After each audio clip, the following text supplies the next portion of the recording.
안녕하십니까. ELNTV 오늘 사회를 맡은 임수환입니다. 오늘도 유럽에서 보도되는 한반도 관련 뉴스를 매주 이렇게 소개해 주시는 박성동 박사님을 모시고 시간을 갖겠습니다. 네, 안녕하세요. 뭐 최근에 데어 타겟 스피겔에 뭐 재밌는 기사가 났다고 들었는데. 네네. 한번 보시죠. 여기 보시면. 바로 여기. 이 밑에 좀 사진을 보시죠. 여기 이제 어린아이들이 형형각색의 옷을 깨끗하게 입고 뭐 모자 같은 것도 쓰고, 이것이 북한 독일 베를린 주재 북한 대사관의 모습입니다. 이 모습은 그동안의 북한 대사관은 지금 두 가지로 큰 이슈가 됐었죠. 한 가지는 이 북한 대사관에서 대사관 룸을 따로 관광객에게 빌려줌으로 해서 숙박업을 해서 돈을 벌고, 이를 뭐 북한으로 송금해서 여러 가지 핵 개발, 미사일 개발에 쓰였다는 보도와 함께, 두 번째는 이제 최근에 한 달 전인가요?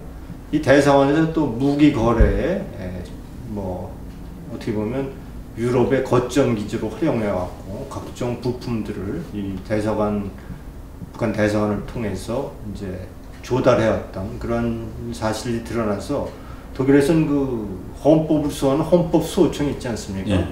과거에 이제 브란트 총리 시절에 그 보좌관 기욤을, 그 기욤의 스파이 사건을 찾아내는데 결정적인 역할을 했던, 그리고 사회주의 제국당과 공산당 두 개의 정당을 해산하는 데 역할을 했던 헌법수호청, 그리고 헌법수호청이 최근에는 또 독일 대한당이라고 하는, 그러니까 반외국인 정서를 표방하는 당에 대한 조사를 또 하고 있는, 이 헌법수호청이 당시에 북한 대사관을 조사하고 있다는 보도를 한 데 이어, 이번에는 그동안에 북한 대사관은 엄격하고 뭐 정말 암울하고 침울했던 모습, 그리고 간간히 들려나오는 뭐 체제선전 노래들, 이런 것들이 이제 당시 북한 대사관에서 들려오는 모습이었는데, 느닷없이 이제 이러한 아주 멋있는, 멋있다기보다 평화로운 분위기의 북한 대사관의 모습을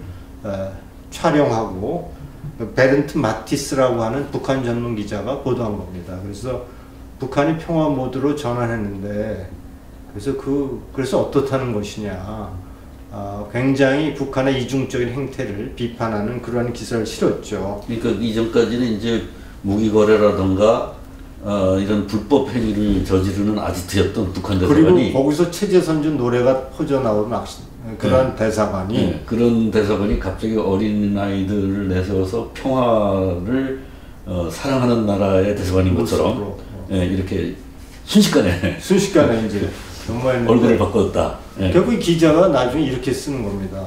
물론 이제 기자가 얘기에는 평화 무드를 연출하는 이유를 세 가지를 들고 있는데, 하나는 미사일 개발로 이제 자금이 떨어졌다. 개발 자금이 떨어져서 회담을 앞두고 김정은의 몸값을 한층 좀 높이는 데에 뭐 연출하기 위한 것이다. 두 번째는 트럼프 행보가 두렵기 때문이다. 세 번째로, 여기에 이제 굉장히 이 기자가 핵심적으로 얘기했던 얘기인데, 독일에 가보면 이제 악기가 하나 있어요. 카붐. 악기라기보다 카붐이라고 하는 건데, 이제 파이프관이에요. 파이프관인데 구멍이 두 개가 나는 거예요. 두 개가 서로 다른 소리를 내는 겁니다. 그러니까 하나의 악기인데 두 개의 다른 소리를 내는 것, 그것이 카붐이라는 악기인데, 독일에는 이 카붐이라는 연극이 굉장히 이제 뭐 사회적으로 반향을 많이 일으키는 그 카붐이라는 그 테아타 연극이 있습니다. 내용은 이제 바로 이런 겁니다. 이제 똑같은 그 거짓과 진실을 반복하다 보면 국민들이 그 실체를 잊어버린다. 그러니까 거짓과 진실을 자꾸 반복해서 나타나다 보면 사람들이 관심이 떨어져서 그걸 의도하는 사람의 그 어떤 전략에 말려 들어갈 수밖에 없다. 그것을 경계하는 그러한 이제 연극 이름이 이제 그래서 카붐입니다. 카붐. 그래서 이 북한이 그동안 여러 가지 그 위장 쇼 그리고 핵 개발하고 이런 것을 반복하면서 결국은 국제사회가 이 카붐 지구문에 빠져들어가는 것을 경계해야 한다. 이런 내용의 보도를 지난 4월 9일자 타겟 슈피겔에서 이제 하고 있는 겁니다. 그러니까 논리적으로 모순되는 두 가지 행위를 한 행위가 반복해서 이것도 하고 저것도 하고 왔다 갔다 하다 보면 보는 사람이 이제 판단력이 나비가 돼가지고 그렇죠. 거기에 길들여져 버리는 그렇죠, 그렇죠. 네, 무감각해 버리는 네, 그게 바로 이제 전체주의적인 선전 그렇죠. 수법에 조심해라. 그렇죠. 이것이 지금 그러면서 이제 이런 모습을 이제 그 표지 그 제목 밑에 실은 겁니다. 어쨌든 뭐 우리 지금 최근에 일어나고 있는 북한의 남북 정상회담이라든가 미북 정상회담을 두고 나타나는 여러 가지 평화적인 모습들, 특히 이제 우리나라에서 나타나는 언론에서 마치 대한민국에 한반도에 평화가 왔다고 그런 식의 보도가 있는 것과는 좀 전혀 다른 뭐 시각이라고 볼 수 있습니다. 그러니까 핵을 개발하면서 말로는 평화를 얘기하고 그렇죠, 그렇죠. 그래서 너희 핵 좀 없애라 그러면은 한반도 비핵화라는 또 이상한 말을 들고 나와가지고 들고 나오고 예. 그리고 뭐 배란간 뭐 이렇게 전 세계를 상대로 이제 대사관에 아이들을 불러다가 저런 전혀 다른 세상의 모습을 보여주고 그래서 이제 것들이 평화를 위해서 너희들 미군을 철수해라. 그렇죠. 우리는 평화를 원한다. 네. 그러면서 다 이제 전쟁으로 다 먹어치우려고 그렇죠. 하는 이런 그 이중적인 이게 이제 스톡홀름 증후군 말고 또 무슨 증후군 있죠? 리플라이 증후군인가요? 뭐 있지 않습니까? 그 거짓과 진실을 반복하다 보면 이제 거짓에 빠지게 된다는 그런. 지금 그 다음에 그 보면 미국하고 협상하는 데서도 한반도 비핵화라는 경향한 말을 들고 나와가지고. 예, 이것도 그 다음에 이제 이건 슈피겔, 뭐 독일의 대표적인 슈피겔이라는 주간지죠. 이 보도가 내용이 이렇습니다. 미국 간의 비밀 접촉이 이루어지고 있는데 거기에 이제 북한이 애쓰고 있다. 미국 회담을 성사시키고 애쓰고 있는데 항상 북한의 한반도의 비핵화를 얘기하는 겁니다. 그러면 미국에서는 한반도 비핵화가 아니라 북한의 비핵화다를 요구하고 있고 거기다가 이제 북한은 또 한미 훈련 중단을 카드를 얹어서 협상을 한다는 내용입니다. 그러니까 이제 항상 어떻게 보면 카드를 두 개를 던져놓고 있는 거죠. 한미 훈련 중단과 한반도 비핵화. 그런데 이제 미국은 북한의 비핵화다. 지난번에 이제 우리가 지난주 그 전주에 이제 그런 보도가 있지 않았습니까? 존 볼튼은 올리버 마이어라고 하는 이제 그 독일의 군사 안보 전문가가 있습니다. 그 안보 전문가 얘기가 북한은 외교 기만 전술의 세계 챔피언이다 이런 보도를 얘기했는데 그 얘기를 들은 존 볼튼이 그 얘기를 듣고 했다는 반응이 참 웃기는 거죠. 그 얘기는 이미 난 알고 있다. 그러니까 북한은 제재라든가 대화를 통해서 북한의 핵 문제를 해결하기는 거의 불가능에 가깝다 하는 반응을 보여준 것이죠. 그러니까 우리가 그 얘기를 듣고 존 볼튼의 반응이 이미 그런 북한의 행태에 대해서 알고 있다. 뭐 그런 거죠. 그런 것을 일반으로 한반도 비핵화, 북한의 비핵화 이 두 개의 서로 다른 같은 것 같지만 서로 다른 것들이 쟁점이 돼서 여전히 미북 정상회담의 성사 여부가 불투명하다는 시각을 슈피겔지가 지난 4월 8일자로 하고 있습니다. 그러니까 이 자기네들이 남북한의 비핵화선을 해놓고 우리는 이제 핵을 개발하는데 지네들은 핵을 개발해놓고 너희들 그거 어떻게 불법 개발했으니까 없애라. 그러면 갑자기 한반도 비핵화 이렇게 들어 나온 다음에 그래가지고 협상을 하다가 서로 말이 안 맞아갖고 깨지면 저 미국이 나를 갖다가 압박하려고 협상장에서 나갔다. 그 우리가 간절히 평화를 원하는데 미국이 그걸 깨려고 그런다. 이런 식으로 그렇죠. 그동안 그런 관행을 많이 보고하지 않았습니까? 근데 그 관련돼서 또 이거는 또 하나의 관련 보도인데요. 이건 이제 그 비즈니스 인사이더 도이칠란트의 지난 4월 4일자 보도인데 북한이 또 인공위성 카드를 만지작거린다는 겁니다. 그러면서 인공위성 카드는 그동안에 남북 정상회라든가 미북 정상회담을 의제로 핵과 미사일 얘기만 했지 인공위성에 대해서는 우리가 얘기한 적도 없다. 나는 인공위성을 쏠 권리가 있다. 라면서 인공위성 카드를 만지작거린다는 겁니다. 그러면서 하는 말이 북한의 이 또 살라미 전술이 또 이제 발동을 했다.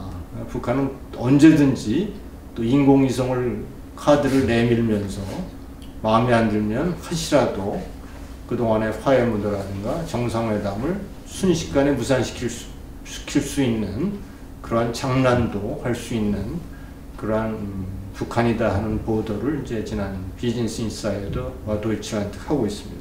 근데 얼마 전에 유엔에서 그 대북 결의안 낼 때 아마 그런 북한의 장난질 때문에 용어를 좀 바꿔갖고 로켓 추진체. 아마 이렇게 아마 그러니까 뭐 적이 있을 겁니다. 로켓 추진체를 쏘면 안 된다. 그렇군요. 인공위성도 거기서 간다. 그러니까 이제 유엔도 이제 자꾸 이제 발전하는 거죠. 뭐 하여간 어쨌든 아주 기가 막힌. 근데 이제 또 중국에서 또 편들고 나오면 중국을 거기 상임이사국이니까.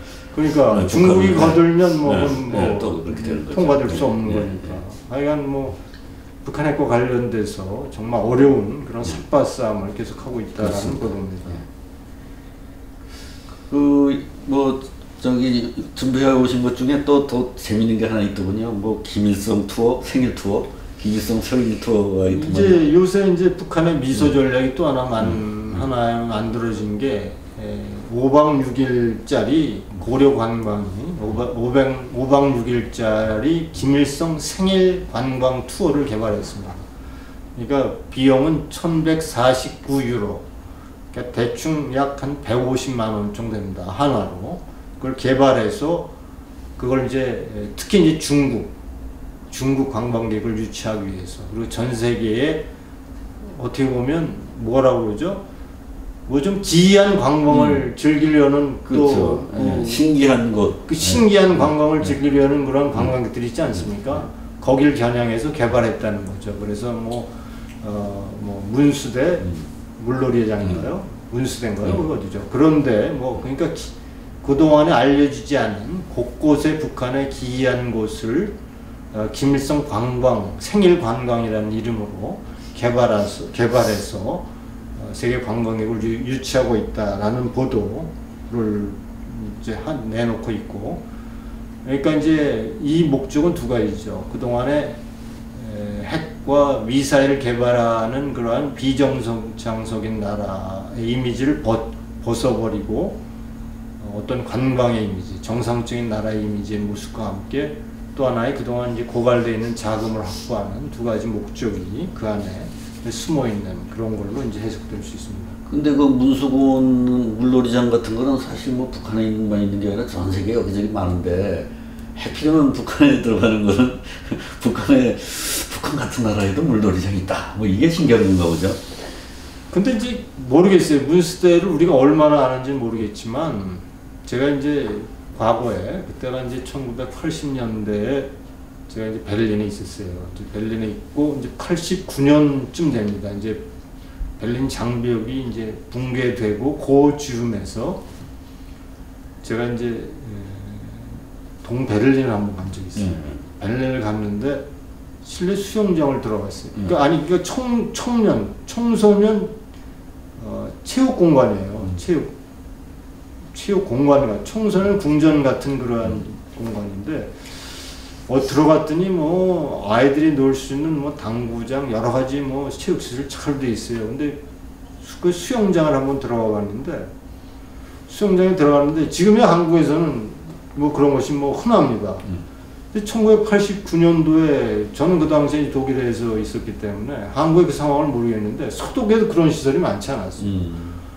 아니 실내 수영을 하다가 이제 그 밖으로도 나갈 수 있고 밖에서 들어올 수도 있고 그리고 막 마사지도 할 수 있고 그래서 저는 와, 이 동독이라는 나라가 물론 그것은 보여주기 위한 그러한 청소년 그 체육시설 그것이 뭐 일반화된 것이 아니고 그것은 외부에 이제 드러내기 위한 그러한 시설인데 그걸 보고 제가 깜짝 놀란 적이 있어요. 아 이렇게 참 좋은 시설을 이제 동대련이 갖추고 있구나. 근데 그것은 정말 동독 청소년들 위한 뭐 어떤 공간이라기보다 세계에 우리가 이런 청소년들에게 이러한 체육 시설을 제공하고 있다는 그런 선전선동용이라는 사실을 이제 알게 됐는데 만약 문수대 물놀이장이 아마 여러 가지 아마 기이한 것들로 아마 만들어졌을 겁니다. 전 세계 좋은 건 다 갖다 붙여서 쓸 수 있겠네. 붙여서. 그런데 그 잘못 들어갔다가 오토ом벽 꼴이 될 수가 있는데. 그렇죠. 이제 오토ом벽. 근데 뭐 이제 뭐 그건 이제 뭐 자기가 리스크를 감수하고 해야죠. 그런 거는 이제 또 잊어버리고 그러니까 그건 뭐 제가 보기엔 이제 중국이나 뭐 특별히 이제 미국을 제외한 나라들로부터 또 그러한 상품, 관광 상품을 좀 판매하는 그러한 전략이 숨어 있다 이렇게 보게 됩니다. 그러니까 이 저 관광객들 유치하는 것도 아까 이야기한 그 모순되는 두 가지 현상이라는 게 뭐라 그랬죠? 아까 독일어로 그 악기와 같은 거예요. 카붐이죠, 카붐. 네. 금방 오토ом벽 사망 사건이 일어났는데, 그렇죠. 금방 갑자기 막 평화로운 놀이터처럼 그렇죠. 광고를 하고. 그것이 이제 참 어떤 그 일반인들의 어떤 뭐 망각이랄까요. 그런 것들을 잘 이용한 그러한 그 어떤 전략 전술. 그 카붐 현상, 우리가 앞으로 많이 써먹어야 돼요. 카붐 현상을 좀. 그게 이제 카붐이라는 게 이제 그 테아트가 유명해요. 그래서 이제 돌아가면서 연구를 하는데 제가 이제 잠깐 그 동영상을 봤는데 그 독일은 굉장히 철학적인 나라 아닙니까? 뭐 거기서 뭐 정말 그 참 이해하기 좀 힘들어요. 그러니까 입을 열어 뭐 이러한 것들을 알리십시오, 소리 지르십시오 하면서 그렇게 그런 세계에 빠져들어가는 그렇게 해서 뭐 나치 시대를 겪었던 독일 민족이기 때문인지 모르겠지만 이제는 이러한 것들을 막 여러분 입을 여십시오, 여러분 소리 지르십시오 이러한 식의 연극의 그런 장면들이 많이 나오는 그런 연극입니다. 예. 앞으로 좀 관심을 봐야 되겠습니다. 또 뭐 어떻게? 요번에 이건 뭐 이미 슈테린에서 지난 4월 4일 날 보도한 건데 이제 뭐 남북 정상회담에서 문재인 우리 정부가 인권 문제는 제기하지 않기로 했다라는 보도를 하고 있네요. 그래서 유엔이 북한을 지구상 최악의 인권 침해국으로 지정해 왔지만 그동안 북한은 이에 대해서 강력히 반발해 왔는데 그동안 우리 사회가 여러 인권단체가 뭐 모여서 정상회담 의제로 인권 문제를 다루라고 요구해 오지 않았습니까? 그런데 이제 이 보도 내용은 문재인 정부는 남북 정상회담에서 인권 문제는 거론하지 않기로 했다. 이렇게 이제 보도하고 있습니다. 그 보면은 그 납북자 가족들이 나서 가지고 6.25 납북자, 그렇죠. 전쟁 납북자 가족들이 그 문제를 제기해서 해결의 그 노력을 보여달라 했는데도 그것을 외면한다.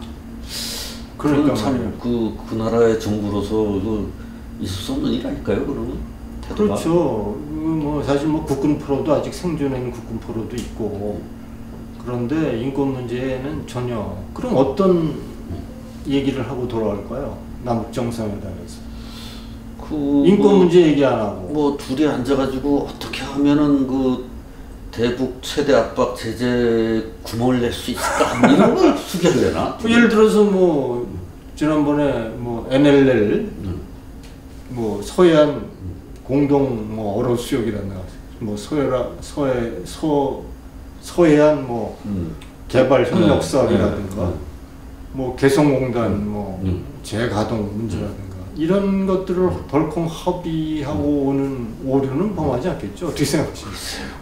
또 아마 그 미국에서 자꾸 감시를 하고 있어가지고 그것도 쉽지는 않을 텐데 어쨌든 나는 이렇게 그 김정은 당신한테 잘해주고 싶어 이 마음을 보여주고 싶어하는 그런 회담이 되지 않을까 그런 생각이 듭니다. 그게 왜 이렇게 중국이나 북한에게 한없이 작고 굴욕적인 저자세의 모습을 보이는 것인지, 오히려 미국같이 우리의 우방이고 정말 강한 나라, 전 세계가 미국의 도움 없이는 정말 아무것도 할 수 없을 정도의 막강한 힘을 갖고 있는 미국에 대해서는 그렇게 사사건건 발목을 잡으면서 북한이나 중국에 대해서는 어떻게 그렇게 사사건건 저자세로 임하는지, 오히려 북한은 가진 거 아무것도 없는데 큰 소리 빵빵 치니까 이번에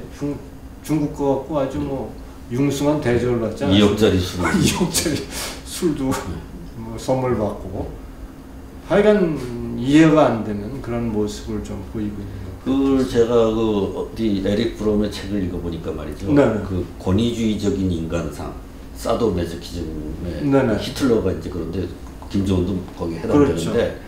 그런 성격의 사람들은요, 강한 자는 존경하지만 약한 자는 증오한답니다. 아, 오히려. 네.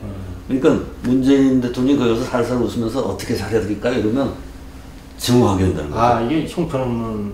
그러니까 자기의 그 권력욕의 그 뒤틀어진 반작용에 의해서 약한 자는 무시하고 가치 없는 것이고 짓밟아야 된다. 아. 그리고 미워하기까지 한답니다. 아, 네. 그렇군요. 그 성격. 정신분석학적으로 그런 글을 봤습니다. 아니, 그런 모습인 것 같아요. 네. 어쨌든 그동안 그렇게 악역을 자처한 김정은을 대하는 시진핑의 모습을 보면, 근데 이제 트럼프 같이 강한 사람 앞에서는 살살 하잖아요. 지금 김정은이가. 네. 아, 김정은뿐만 시진핑도 꼬리를 내리잖아요. 네. 근데 문재인 대통령은 근데 사실은 문재인 대통령도 그 50배나 되는 국력을 가지고 있고 힘이 있는데도 그럼요. 그 앞에서 스스로 저 자세를 이렇게. 그러네요. 이건 좀 이해가 안 되는 모습이에요. 자존심도 좀 상하고. 그렇습니다. 지난 그 7월 올해 1월 23일 날 예. 영국의 이제 국방위원회가 개최됐는데, 당시에 이제 얼하우 국방차관, 영국의 국방차관이 그 국방위원회에 출석해서 보고한 내용이 좀 보도되고 있습니다. 최근에. 그 내용은 당시에, 그러니까 1월 13일이니까 당시 이런 보도입니다. 북한이 6개월에서 18개월이 되면 미사일에 핵무기를 장착해서 실전 배치를 할 수 있게 될 겁니다. 그리고 ICBM에 장착해서 미국의 본토는 물론이고 영국의 본토도 공격할 수 있다라는 국방 보고서를 제출하는 것이 최근에 새롭게 이제 보도되고 있는 거죠. 그러면서 7월 23일이 이건 뭐 영국의 월하우 국방 차관의 얘기입니다. 7월 23일이면 D-Day다. 어떤 D-Day냐면 북한이 ICBM에다 핵무기를 장착해서 실전 배치하는 D-Day다라고 이제 하는 것들이 최근에 보도되고 있습니다. 이 시기까지 중국과 한국이 사실 시간 벌어주기를 계속하고 있다고 보면 국제사회로부터 큰 어려움을 당할 수도 있다라는 생각을 좀 하게 됩니다. 네. 그렇습니다. 예전에 히틀러도 전쟁을 준비하는 동안 계속해서 그 평화 제스처를 하고. 그렇죠. 네. 그렇게 해서 거기 많은 흡수가 넘어갔죠. 예. 체인벌린이라든가. 예. 그렇게 하는 거하고 똑같은 지금 수법이라고. 그러니까요. 이거는 뭐 아주 공통적인 독재자들의 이제 수법인 것 같고, 이런 뉘앙스들이 뭐 그동안 계속해서 뭐 영국뿐만 아니라 스위스, 오스트리아, 독일의 주요 언론들이 계속 이런 식으로 북한 핵무기와 관련된 보도를 좀 이어가고 있습니다. 뭐 미국도 물론 뭐 일부 북한에 동조하는 기사를 쓰고 있는 뭐 뉴욕타임스 그런 데도 있다고 하지만, 주류가 대다수의 보도 내용은 결국 지난 25년간 북한이 해왔던 외교적 관행이라든가 기만 전술에 대해서 군사 전문가, 북한 전문 기자들이 동일한 얘기를 하고 있는 게 바로 이런 북한의 위선된 행동이라고 볼 때 우리도 이런 그 국제사회의 그 경고를 잘 좀 새겨들어야 할 그런 시점이 아닌가 이런 생각을 좀 하게 됩니다. 자, 그러면은 오늘 우리 박성봉 박사님의 유럽 기사 섭렵 오늘 여기까지 하겠습니다. 고맙습니다. 네, 수고하셨습니다. 고맙습니다.